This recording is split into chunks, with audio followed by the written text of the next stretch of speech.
जादुई सैंडल का जादू। बहुत समय पहले की बात है। किशोरगंज नाम के गांव में सभी लोग हंसी खुशी से रह रहे थे। उसी गांव में श्याम अपनी पत्नी रेखा और अपनी बेटी पूनम के साथ हंसी खुशी से रह रहा था। श्याम अपनी पत्नी रेखा के साथ अपने छोटे से खेत में खेती किया करता था। श्याम एक दिन अपने खेत में खेती कर रहा होता है, तभी उसकी बेटी रेखा आकर कहती है, पिताजी पिताजी देखिए मुझे क्या मिला। दिखा जरा, तुझे क्या मिला है। रेखा ने अपनी बंद मुट्ठी खोली तो उसके हाथ में एक पुराना सिक्का था। यह तो पुराना सिक्का है, यह तुझे कहाँ से मिला। यही अपने खेत में शायद दादाजी का गिर गया होगा और अब जाकर मुझे मिला है। तभी रेखा भी वहाँ आ गई। दिखा जरा। पूनम ने वो सिक्का अपनी माँ को दिखाया। ये तो पुराना सिक्का है। सुना है पुराने सिक्के बहुत महंगे दामों पर बिकते हैं। हाँ, पर इसका क्या दाम होगा। वो तो दुकान पर पता चलेगा। तो चलिए पिताजी दुकान चलते हैं। ठीक है। तीनों पुराने सामान वाली दुकान पर पहुँचे। श्याम ने वो सिक्का दुकानदार को दिखाया। दुकानदार ने उस सिक्के को अच्छे से देखा। हाँ, तो मैं इस सिक्के का 10,000 से ज्यादा नहीं दे सकता। 10,000 ठीक है, दे दो। 10,000 सुनते ही पूनम और रेखा भी खुश हो गए थे।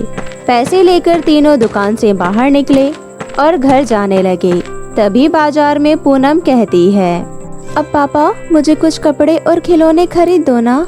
ठीक है मेरी लाडली। और मेरे लिए भी साड़ी खरीद दो। बस एक ही, क्योंकि मैं सोच रहा हूँ कि ज्यादा से ज्यादा पैसे सेठ जी के पास वापस कर दूं।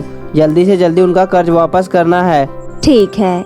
पूनम ने अपनी पसंद के कपड़े खरीदे और रेखा ने अपने पसंद की एक साड़ी खरीदी और फिर कुछ खिलौने और मिठाई खरीदकर तीनों घर वापस आ गए। मैं ये बचे 9,000 सेठ जी को देकर आता हूँ। हाँ, तब तक मैं खाना बनाती हूँ। सेठ अपने सोफे पर बैठा था। श्याम उसके पास पहुँचा। यह लीजिए सेठ जी, 9,000 रुपए, बाकी मैं जल्द ही लौटा दूंगा। हाँ ठीक है, अब आती हुई लक्ष्मी को कौन मना कर सकता है। लाओ लाओ मेरे पैसे। श्याम सेठ को पैसे दे देता है और वहाँ से घर चला जाता है। जब वो घर पहुँचा तो उसने भगवान के सामने हाथ जोड़ लिए। भगवान जी, आपका बहुत बहुत धन्यवाद। जल्द से जल्द मेरा यह कर्ज चुकता करवा दो, ताकि यह मेरा पुश्तैनी घर फिर से मेरा हो जाए। आज तीनों बहुत खुश थे, क्योंकि आज उन्हें बिना मेहनत के 10,000 रुपए मिले थे। इस बात को लगभग 1 महीना बीता था कि सेठ अपने आदमियों के साथ श्याम के घर आता है। श्याम, ओ श्याम। जी सेठ बोलिए। देख, तेरे लिए हुए कर्ज का ब्याज 10,000 हो चुका है और कर्ज 1 लाख और तेरा बोला हुआ समय भी खत्म हो चुका है। पर 1 लाख रुपए चुका तो दिया है सेठ जी। अरे वह तो मेरा ब्याज था। कुल ब्याज तेरा 2 लाख था, जिसमें से 1 लाख बचा है। नहीं तो यह तो नाइंसाफी है। अब जो भी है, कर्ज लेते वक्त तूने खुद ही इस एग्रीमेंट पेपर पर साइन किए थे, जिसमें लिखा था कि मैं तुझे 1 लाख रुपए कर्ज दे रहा हूँ, जिसमें 2 लाख ब्याज होगा, कुल मिलाकर 3 लाख। अगर तूने ये पैसे मुझे नहीं लौटाए तो यह कर्ज तुझे खाली करना होगा। सेठ जी, हम पर दया कीजिए। ये घर ही हमारा सब कुछ है। हम इतना सारा ब्याज कहाँ से देंगे। यह तो मेरा धंधा है बहन, और धंधे में मैं भाई बंधु नहीं करता। आप लोगों का समय खत्म होने में 10 दिन बाकी है। 10 दिनों में मुझे 2 लाख रुपए दे दो और अपना घर ले लो। ये कैसे होगा सेठ जी, ये तो संभव ही नहीं। आप भाई, ऐसा मैं नहीं जानता। सेठ हंसता हुआ वहाँ से चला गया। श्याम के परिवार पर आफत आ चुकी थी। अब हमारा क्या होगा। 10 दिन में मैं 2 लाख रुपए कहाँ से लाऊंगा। क्या हमें ये घर खाली करना होगा पिताजी। तीनों फूट फूट कर रो रहे थे। जल्दी वो लोग बेघर होने वाले थे। सेठ ने वो अग्रीमेंट के कागज लॉकर में रख दिए थे। पूनम अपने घर को ढंग से देखने लगी। उसे पहले की बातें याद आने लगी और यूं ही चलते चलते वो स्टोर रूम में पहुंची। स्टोर रूम में धूल मिट्टी जमी हुई थी। उन धूल मिट्टी के बीच एक बक्सा चमक रहा था। पूनम का ध्यान उस बक्से पर गया। पता नहीं इस बक्से में क्या होगा। पूनम ने वो बक्सा खोला तो उसके अंदर 2 चमकती हुई सैंडल थी। सैंडल देखते ही पूनम बहुत खुश हो गई। वाह, कितनी सुंदर सैंडल है। ये तो मुझ पर बहुत सुंदर लगेंगे। पूनम ने वो सैंडल अपने पैरों में पहन ली। वो खुशी खुशी कमरे से बाहर आई। माँ देखो, ये सैंडल कितनी अच्छी है। रेखा को सैंडल तो दिख रही थी, परंतु उसकी बेटी नहीं दिखाई दे रही थी। पूनम, कहाँ है तू। माँ मैं यही तो हूँ आपके सामने। ए जी आइए यहाँ, जरा इधर तो आइए। क्या हुआ? मुझे पूनम की आवाज तो सुनाई दे रही है, लेकिन वो कहीं दिखाई नहीं दे रही।